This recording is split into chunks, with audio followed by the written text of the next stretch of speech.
Mobil nasional kembali menjadi isu setelah Presiden Joko Widodo menghadiri penandatanganan kerjasama antara perusahaan Indonesia dan Proton Malaysia. Mobil nasional sebetulnya bukan ide baru. Presiden Soeharto pernah juga memimpikan mobil nasional, tetapi itu muncul setelah 30 tahun Presiden Soeharto menduduki jabatannya.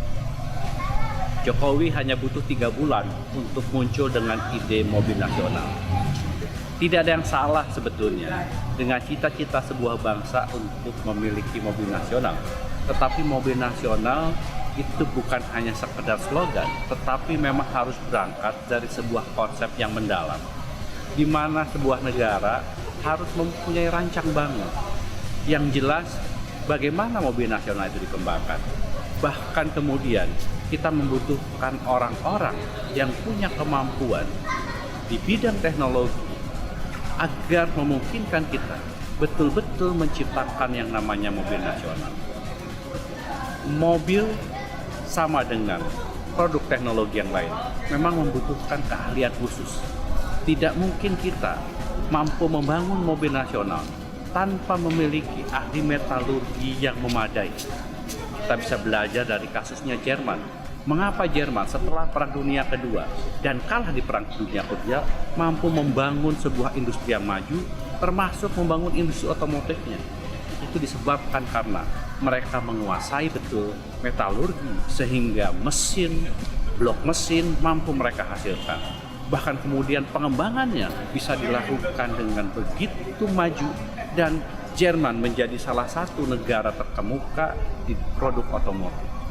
Kita menjadi pertanyaan apakah memiliki ahli-ahli teknologi khususnya di bidang metalurgi.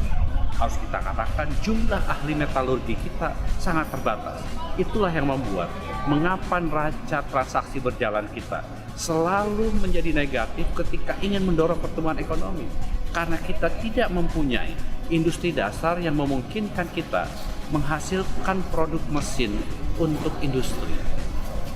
Nah, sekarang memang menjadi tantangan, apakah mobil nasional itu berangkat dari sebuah cita-cita yang memang terukur, terkonsep, dan kemudian memang dituangkan di dalam sebuah langkah kerja yang memang nyata. Bagaimana kemudian negara memungkinkan masyarakat akan menggunakan produk ini?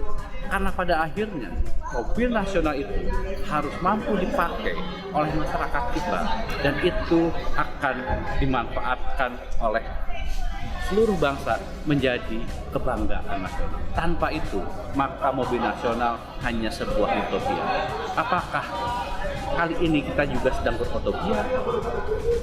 Mudah-mudahan Presiden dan pemerintah bisa memberikan jawaban yang tepat.